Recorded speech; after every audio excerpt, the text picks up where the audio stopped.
दोस्तों नमस्कार। ITI course YouTube channel पे स्वागत है। दोस्तों आईटीआई के सीबीटी एग्ज़ाम चालू हैं। उसी के पेपर के जो पिछले बार पेपर हो चुका है उन्हीं पेपरों पे एनालिसिस करेंगे। दोस्तों ये देख लेना, जो पेपर आपको दिख रहा है डीजीटी द्वारा जारी किया है। जो स्टूडेंटों ने पेपर कर क्या है उसका है स्टूडेंट आंसर शीट 2020 के है, सीबीटी एग्ज़ाम की है। ज़रूर देख लेना।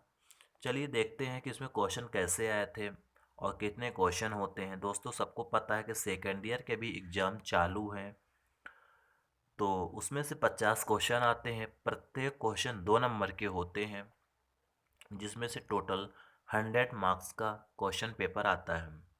देख लेना कि कैसे पेपर आ रहा है और हमारी तैयारी कैसी है और पेपर का लेवल कैसे है। ज़रूर देख लेना इस वीडियो को। चलिए क्वेश्चन नंबर फर्स्ट कह रहा है, what is the name of generator. DC generator का नाम क्या है। दोस्तों जो डायग्राम दिख रहा है आपको, ये जनरेटर का है। बहुत टाइप के जनरेटर होते हैं, तो उस जनरेटरों में से ये फिगर आपको दिया गया है। इस फिगर में पहचानना है कौन सा जनरेटर है। अभी जो इसका राइट आंसर आएगा, differential long shunt compound generator है ये। एक होता है differential short shunt compound generator. Differential जो शॉर्ट शंट कंपाउंड जनरेटर होता है, जो उसकी फील्ड वाइंडिंग होती है उसी के पैरेलल में केवल हमारा जो होता है आर्मेचर लगा होता है। फिर जो होती है सीरीज बाइंडिंग, तो उसके बाद में लगाई जाती है ऐसे। तो ये हमारा जो डायग्राम दिख रहा है डिफरेंशियल लॉन्ग शंट कंपाउंड का है, और ये जो है differential short shunt compound generator का है। नेक्स्ट क्वेश्चन ये है, डीसी जनरेटर पे प्रेरित ईएमएफ की दिशा ज्ञात करने के लिए किस नियम को उपयोग किया जाता है। दोस्तों जो जनरेटर होता है, जनरेटर में जो हमारी ईएमएफ बनती है इलेक्ट्रोमोटिव फोर्स, तो उसकी दिशा ज्ञात करने के लिए हम लोग फ्लेमिंग के राइट हैंड रूल, फ्लेमिंग के दाहिने हाथ के नियम के द्वारा ज्ञात करते हैं। दोस्तों बहुत सरल क्वेश्चन आते हैं, आप प्रैक्टिस जरूर करके जाना कैसे क्वेश्चन आते हैं। नेक्स्ट क्वेश्चन है, डीसी मोटर की गति नियंत्रण विधि का क्या नाम है। दोस्तों जो हमारे डीसी मोटर होती है उसकी स्पीड कंट्रोल करने की कोई विधियाँ होती हैं। उस विधियों में से आपको डायग्राम दिखा रहा है, तो उस डायग्राम का नाम पूछ रहा है कि जो डायग्राम है कौन सी मेथड का डायग्राम है। यदि आप लोग पढ़े होंगे तो बहुत सरल है, बहुत इजी है। इस मेथड का नाम है कि आर्मेचर ड्राइव मेथड, यानी आर्मेचर डायोडर विधि। मोटर को की स्पीड कंट्रोल करने की जो विधि है तो आर्मेचर डायवर्टर विधि है। नेक्स्ट क्वेश्चन ये है कि डीसी फील्ड कॉयल के लिए किस बाइंडिंग तार को उपयोग किया जाता है। जो डीसी में हम लोग फील्ड वाइंडिंग की करते हैं, उस फील्ड वाइंडिंग जो कॉयल यूज करते हैं उस कॉयल का नाम क्या है। सबको मालूम होगा कि सुपर इनेमल्ड कापर वायर उस कॉयल का नाम होता है। आंसर राइट होगा ए नंबर। नेक्स्ट क्वेश्चन ये है कि डीसी मोटर में करंट की दिशा ज्ञात किस नियम से निर्धारित होती है। जो हमारे डीसी मोटर होती है उसमें जो करंट की दिशा होती है किस नियम से निर्धारित होती है, तो इसका जो राइट आंसर होगा डी नंबर होगा, फ्लेमिंग के राइट हैंड रूल, जो करंट की दिशा होती है। Next question,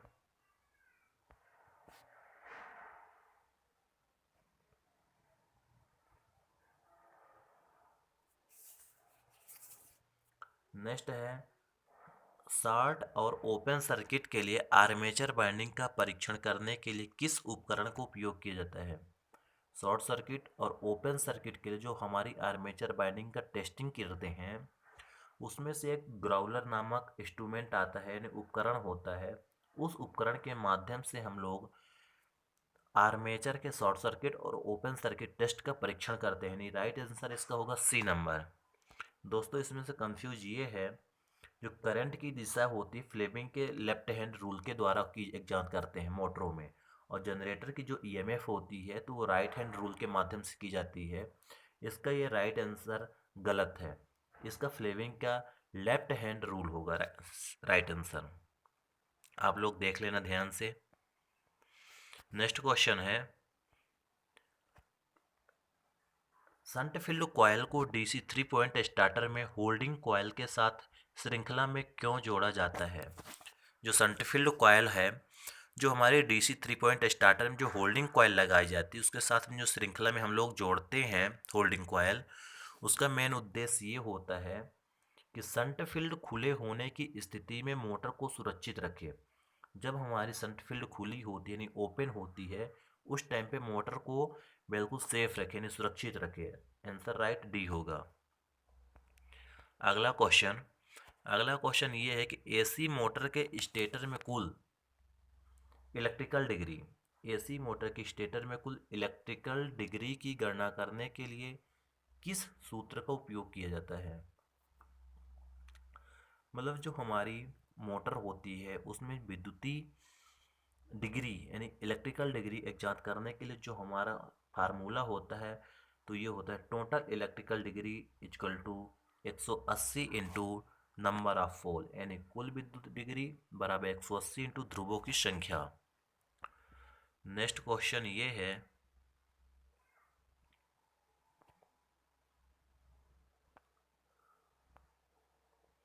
what is the name of AC coil binding? जो हमारी ये कॉइल बाइंडिंग दिख रही है इसका नाम क्या है? इसका आप नाम बता दो। तो सबको मालूम होगा कि कुछ हिंदी में थोड़ा उटपटांग शब्द लिख दिया है, उसमें से आप लोग नहीं कवर कर पाओगे, जिसके लिए इंग्लिश बहुत सही है। लिखा है आकृतिम धील एसी कॉइल बाइंडिंग चे नाव काय। तो ये तो बिल्कुल उर्दू लिख दिया है। इसमें से आपको इंग्लिश पढ़ना है, और बहुत अच्छा है कि आपके क्वेश्चन पेपर हिंदी और इंग्लिश दोनों मीडियम पे आते हैं। तो ये जो कॉइल है तो ये होल कॉइल बाइंडिंग कहलाएगी। इसका डायग्राम है। नेक्स्ट क्वेश्चन ये है कि हमारी जो 6 पोल की मोटर है उसमें इलेक्ट्रिकल डिग्री ज्ञात करने हैं, यानी 6 पोल की मोटर की इलेक्ट्रिकल डिग्री कितनी होती है? इसका जो राइट आंसर आएगा सी नंबर होगा, क्योंकि जो 6 पोल होता है 6 पोल की इलेक्ट्रिकल डिग्री निकालने के लिए 180 इंटू नंबर ऑफ पोल निकालना है, यानी नंबर ऑफ पोल और ये, तो इसका जो राइट आंसर है 1080 आएगा। नेक्स्ट क्वेश्चन है, त्रिकला संकेंद्रित बाइंडिंग का अवगुण कौन सा है? यानी जो थ्री फेस संकेंद्रित बाइंडिंग है उसका जो अवगुण है, इसका राइट आंसर ये होगा कि ए स्टेप्ड फॉर्म से रिक्वायर्ड, एक स्टेप्ड फार्मर की आवश्यकता है। नेक्स्ट क्वेश्चन ये है, एकल चरण मोटर किस प्रकार का निर्देशित है? मतलब जो सिंगल फेस ये मोटर है, जो डायग्राम आपको दिख रहा है, इस डायग्राम का नाम पूछ रहा है कि हमारे इस डायग्राम का मोटर का क्या नाम है?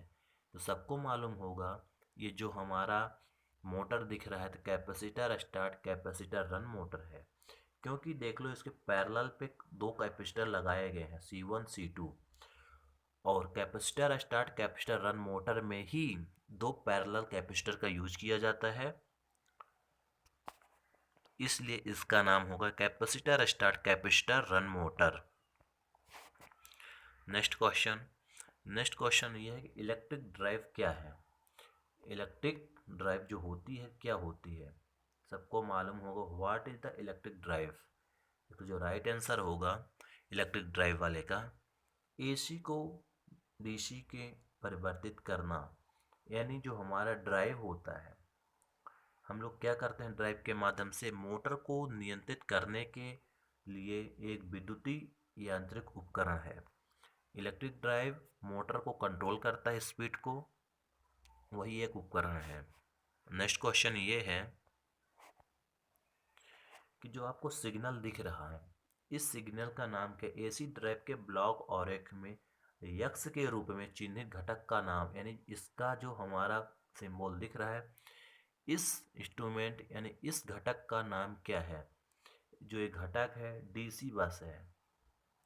राइट आंसर बी नंबर होगा, डीसी बस। नेक्स्ट क्वेश्चन ये है, ऑपरेशनल के मोड के अनुसार किस ड्राइव को वर्गीकृत किया गया? जो ऑपरेशन मोड होता है, जो ड्राइव होती है, किस तरह वर्गीकृत में विभाजित किया गया, बांटा गया है? निरंतर duty drive, continuity duty drive के माध्यम से बांटा गया है। राइट आंसर डी होगा। नेक्स्ट क्वेश्चन ये है, यदि ISI के अनुसार घोषित वोल्टेज 240 वोल्ट है तो न्यूनतम अनुमत एकल चरण कार्यशील वोल्टेज क्या होगी? सबको मालूम होगा जो कार्यशील वोल्टेज होती है 228 होती है, यानी 228 वोल्ट होती है। नेक्स्ट क्वेश्चन, IE के नियम के अनुसार मध्यम वोल्टेज घरेलू इंस्ट्रूमेंट इंस्टॉलेशन में किन्हीं दो चालकों के बीच इंसुलेशन प्रतिरोध क्या होता है? दो कंडक्टर के बीच 1 मेगा ओम से अधिक रेजिस्टेंस होता है। नेक्स्ट क्वेश्चन,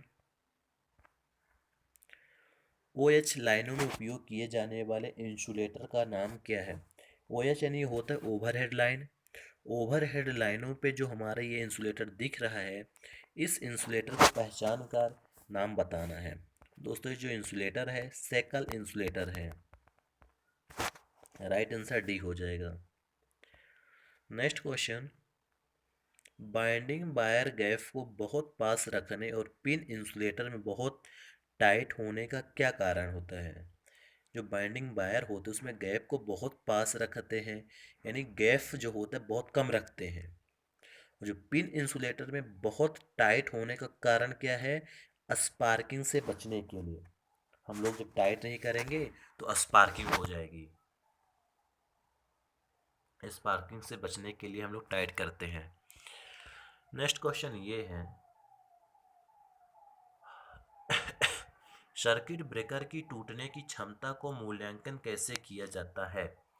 जो हम लोग सर्किट ब्रेकर यूज करते हैं उसकी जो कैपेसिटी होती है, कैपेसिटी सर्किट ब्रेकर की, तो उसकी जो टूटने की क्षमता होती है तो MVA में होती है, मेगा वोल्ट एम्पियर में व्यक्त किया जाता है। नेक्स्ट क्वेश्चन, विच ए एक्टिव कंपोनेंट, कंपोनेंट दो प्रकार के होते हैं, active component, passive component. Active component हमारे जैसे रजिस्टर हो गया, और passive component conductor, resistance, capacitor, ये होता है passive component. Active components register होते हैं। रजिस्टर जो होते हैं करंट को स्टोर नहीं कर सकते, एक जगह से दूसरे में ट्रांसफर कर सकता है। और पैसिव कंपोनेंट कुछ चार्ज को स्टोर कर सकता है, जैसे कंडक्टर हो गया, रेजिस्टेंस हो गया, कैपेसिटर हो गया। नेक्स्ट क्वेश्चन, ये है, कौन सा इलेक्ट्रॉनिक सर्किट बिना इनपुट के AC सिग्नल उत्पन्न करता है? ऐसा कौन सा इलेक्ट्रॉनिक सर्किट है जो कोई भी हम इनपुट सिग्नल नहीं देते फिर भी आउटपुट में हमारे जो सिग्नल है उत्पन्न करता है? Oscillator circuit. ऑसिलेटर सर्किट एक ऐसा है कि बिना इनपुट के आउटपुट में सिग्नल प्रदर्शित करता है। कंट्रोल, नेक्स्ट है, कंट्रोल पैनल वायरिंग में बेयरिंग एक्सेसरीज का नाम क्या है? दोस्तों ये तो सबको पता होगा, सबको देखे होंगे, MCB वगैरह लगाने पे ड्रेन रेल का यूज करते हैं। नेक्स्ट क्वेश्चन, तारों को गुच्छा करने के लिए कौन से केबल बंधों का उपयोग किया जाता है? जो हम लोग तारों को एक गट्ठा बनाते हैं गुच्छा बांधने के लिए, नॉयलॉन टाइन बंध यानी धागा का उपयोग करते हैं। नेक्स्ट क्वेश्चन है, पैनल बोर्ड असेंबली में किस उपकरण से बचा जाता है? जो पैनल बोर्ड असेंबली होते हैं सेंसर से बचा जाता है, सेंसर का उपयोग नहीं कर पाते हैं। नेक्स्ट क्वेश्चन ये है,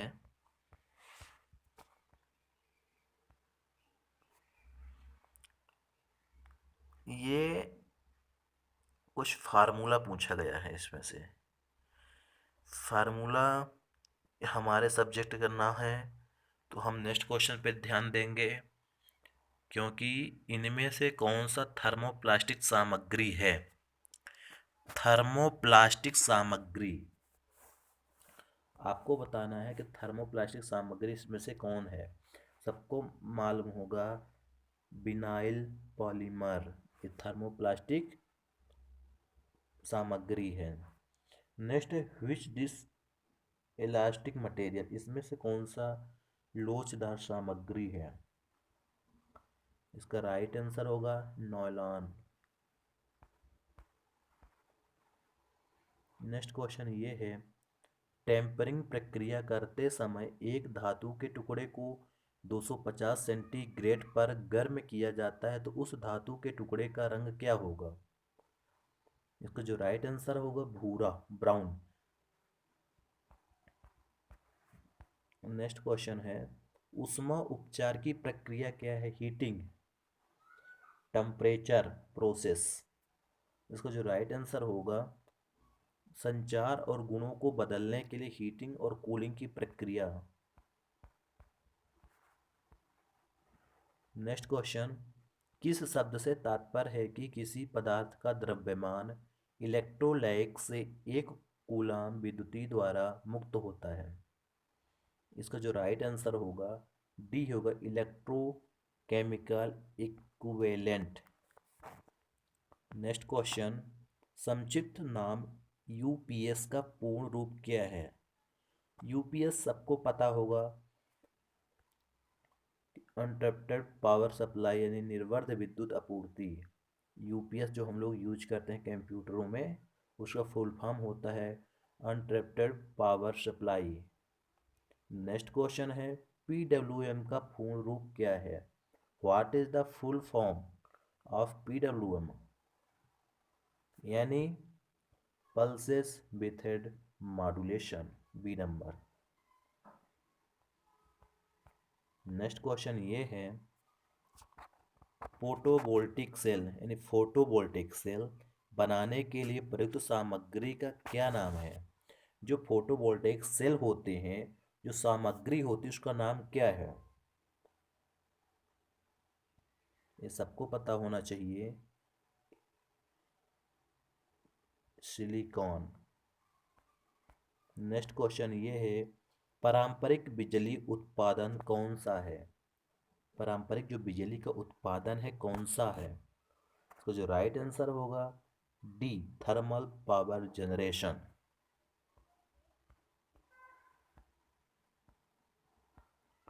नेक्स्ट क्वेश्चन ये है, एसपी का विस्तृत रूप क्या है? सबको पता होना चाहिए, एसपी का जो विस्तृत रूप है यानी पूर्ण रूप है सी, सेलिंग प्राइस।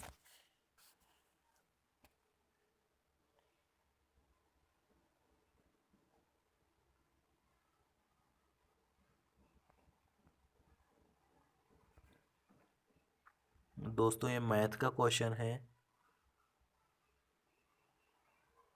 ये है हमारा थ्योरी का।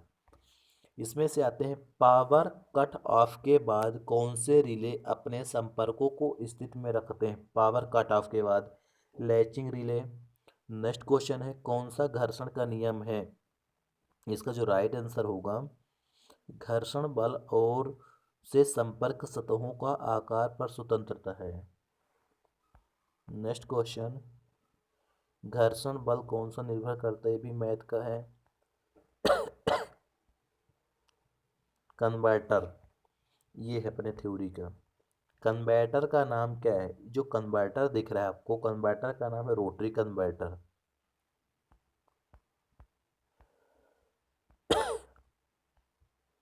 नेक्स्ट है, सिंक्रोनस मोटर का मुख्य अनुप्रयोग क्या है? सबको अच्छे से पता है, power factor current device. Next question ये कि मोटर जनरेटर सेट का लाभ क्या है? यानी एमजी सेट। एमजी सेट का लाभ ये है कि डीसी आउटपुट वोल्टेज को आसानी से नियंत्रित किया जा सकता है। सत्य तालिका किस लॉजिक गेट को संदर्भित करती है? जो लॉजिक गेट है अपन को ये समझना है कि ये जो है एंड गेट है। एंड गेट ये कहता है जितना भी इनपुट पावर दो आउटपुट में तभी मिलेगा। सी नंबर सही होगा। देखो इनपुट और दोनों इनपुट जब हाई होंगे तभी आउटपुट में हाई मिलेगा। इनपुट में हाई लो पर लो लो मिलेगा। नेक्स्ट क्वेश्चन, संतुलन का उदाहरण, किस अवस्था में शंकु अपनी नोक पर विश्राम करता है? मैथ का क्वेश्चन है दोस्तों। मैथ वाले ज़रूर थे, क्वेश्चन देख लेना।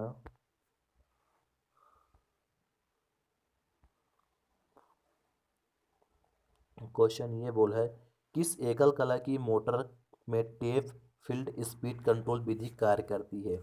ऐसा कौन सा मोटर है, सिंगल फेस मोटर, जिसमें हम लोग स्पीड को कंट्रोल कर सकते हैं? यूनिवर्सल मोटर है वो हमारा। नेक्स्ट है एकल चरण यानी सिंगल फेस प्रेरण मोटर का कार्य सिद्धांत क्या है? लेंज का नियम है। सब कोई पढ़े हो, बहुत अच्छे से पढ़े हो, ऐस करो इस बार पास हो जाओगे। सार्वभौमिक मोटर का अनुप्रयोग कौन सा है? राइट आंसर होगा भोजन मिक्सर, फूड मिक्सचर, जो हम लोग यूनिवर्सल मोटर को मिक्सर ग्राइंडर पे ही यूज करते हैं। अल्टरनेटर को कैसे रेटेड किया जाता है? जो अल्टरनेटर होता है केवीए में यूज किया जाता है। नेक्स्ट क्वेश्चन ये है, घर्षण क्षेत्र प्रकार अल्टरनेटर का उपयोग करने के लिए क्या करते हैं? इसको जो राइट आंसर होता है, दो स्लिप रिंगों की आवश्यकता होती है, चाहे फेज की संख्या कितनी भी हो अल्टरनेटर में। सब लोग देख लेना अच्छे से।